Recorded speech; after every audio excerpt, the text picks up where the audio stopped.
With YouTube attacking alternative media, please consider supporting the channel via Patreon for just $1 per month. Link below. Alright, so here's something fun. Sony's getting in a little bit of the shade throwing. Sony chief wants a Jumanji sequel to open against Star Wars Episode 9. Now, if you haven't been paying attention to what's going on in terms of Jumanji and Welcome to the Jungle and its success versus Star Wars, you should be. Now, while Star Wars The Last Jedi worldwide is well over $1 billion at this point, domestically, Jumanji has held its own quite well. This movie is one that nobody really wanted to see, by the way. I just want to put that out there. No one was excited for this movie. But it is a bona fide success. It is a bona fide blockbuster, and one that will continuously be a franchise. Finally, The Rock has his own franchise. Lord knows he's wanted it for a while, but now he's finally got it.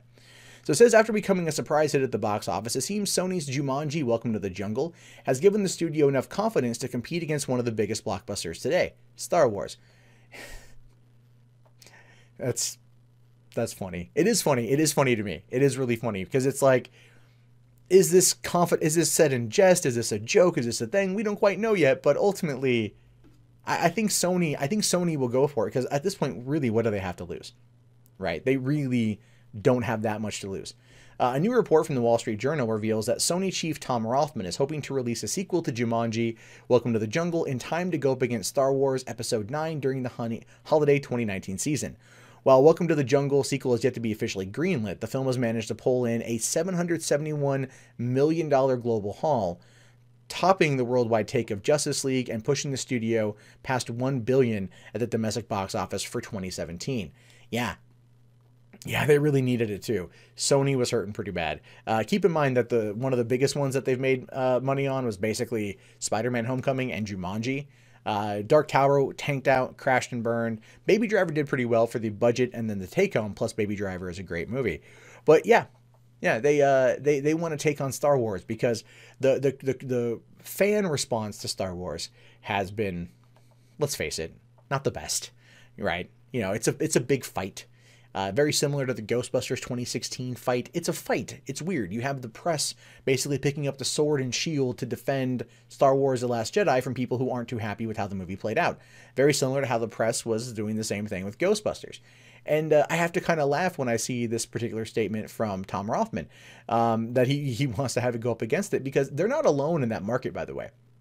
They're ultimately not alone. What's opening in the first week of December 2019, or first or second week? Wonder Woman 2. Wonder Woman 2 is opening up that same month. So we're getting some big movies coming out in December of next year. Now, I get what Tom Rothman's doing. Will it beat out The Last Jedi, or will it beat out whatever Episode 9 is going to be? And the answer to that is probably not. If they want to open up against it, that is a bad play. But at the same time, I mean, you know, Star Wars generally is supposed to suck the air out of everything following it for a couple weeks, just like Marvel movies are. That's the reason why you know, Deadpool was moved from June 2nd to May 18th by bumping it up by 2 weeks, so they're not going to be in the second week warpath of Solo Star Wars story. And so I get that. So here we've got Sony basically looking at that tactic and saying, like, nope, we're going to go at them. And they might actually have a shot. If Star Wars Episode 9 does not do what they needed to do, and fans have just been turned off by everything that happened with that movie, and the fallout from that movie, then it's entirely possible that what we're going to see is Star Wars usurped by a remake, or by a sequel of a movie from the 1990s that nobody asked for. That is saying something. Now, I have said, and I'm just being honest here, I have said that I feel that Kathleen Kennedy probably needs to step down at Star Wars. I feel like the direction of the franchise has not been very good, and I feel that the story groups are not connecting with the overall canon, that it feels very messed up, right? And there feels like there's a lack of leadership there. I feel like or at this point, Kathleen Kennedy has more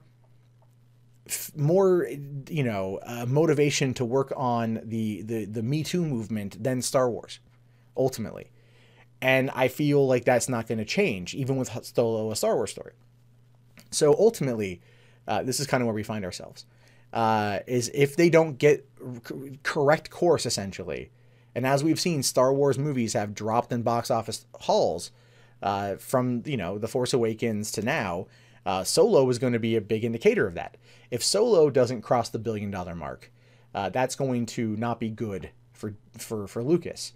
And if that is kind of what they're running into with the sequel to Jumanji, if it's heralded anywhere near as well as this one was, then yeah, they could go up head to head and actually lose in the long run. Not the opening, not the short run, but the long run.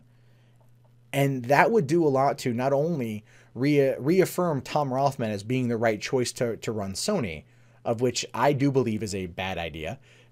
Tom Rothman sucks. He needs to go. But then it would also really damage the Star Wars brand for losing out to that.